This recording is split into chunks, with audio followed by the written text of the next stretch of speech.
தமிழ்நாட்டில் நடைமுறைப்படுத்தப்படுகிற கல்வி ரீதியான திட்டங்கள் வேறு ஒரு மாநிலத்தில் ஏற்கனவே நடைமுறைப்படுத்தப்பட்டு விட்டது, அதைத்தான் நீங்க காப்பி எடுத்து பண்றீங்கன்னு ஒன்ன காட்டுங்க, தயவு செய்து காட்டுங்க. காலை உணவு திட்டம் இது என்ன பிரமாதம் பாரு, பீகார்ல ஏற்கனவே இருக்கு சொல்லு.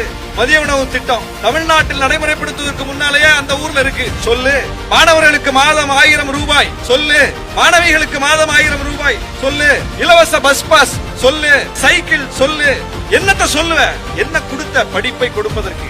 இந்த அரசு வந்த பிறகு ஒரு பள்ளிக்கூட கட்டிடம் இடிந்து விழுந்து விட்டதுன்னு செய்தி வரும். உடனே முதலமைச்சர் என்ன ஆணை போட்டாரு, பழுதான அத்தனை பள்ளி கட்டிடங்களையும் கணக்கெடுங்க. தமிழ்நாட்டில் நடந்துச்சுங்க, இதெல்லாம் நமக்கு தெரியல, இதெல்லாம் நம்ம பார்க்கிறதும் இல்ல. முதலமைச்சர் ஒரே ஒரு ஆணை, தமிழ்நாட்டில் பழுதடைந்திருக்கிற அத்தனை பள்ளி கட்டடங்களையும் கணக்கெடுங்க, அத்தனை இடிங்க.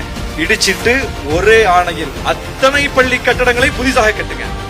8000 வகுப்பறை கட்டிடங்கள் கட்டப்பட்டிருக்குதுங்க இந்த 4.5 ஆண்டு ஆட்சி காலத்துல. 8000 வகுப்பறை அந்த அளவுக்கு பள்ளி கட்டமைப்பை, கல்வி கட்டமைப்பை புதுப்பிச்சுக்கிட்டே இருக்கிறோம், நவீனப்படுத்திக்கிட்டு இருக்கிறோம். அதுல ஸ்மார்ட் கிளாஸ் கொடுக்கிறோம். இன்னைக்கு ஒரே ஆணையில எல்லா பள்ளிக்கூடத்துக்கும் திறன் வகுப்பறைகள் ஸ்மார்ட் கிளாஸ் தமிழ்நாட்டில் தான், வேற எங்க இருக்கு? அப்ப இந்த அளவுக்கு நாம ஸ்கீமுக்கு மேல ஸ்கீமை போட்டு அரசு நிதியை அவ்வளவா கொடுத்து கல்வியை வளப்படுத்தி மாநிலத்தை நலப்படுத்தி கொண்டிருக்கிறோம். நம்ம கிட்ட வந்து ஒரு கல்விக் கொள்கைன்னு சொல்லி ஒன்றை புகுத்தினால் அது பிற்போக்கானதாக இருந்தால், அது நம்மை விட பின்தங்கியாக இருந்தால் அதை எப்படி ஏத்துக்க முடியும்?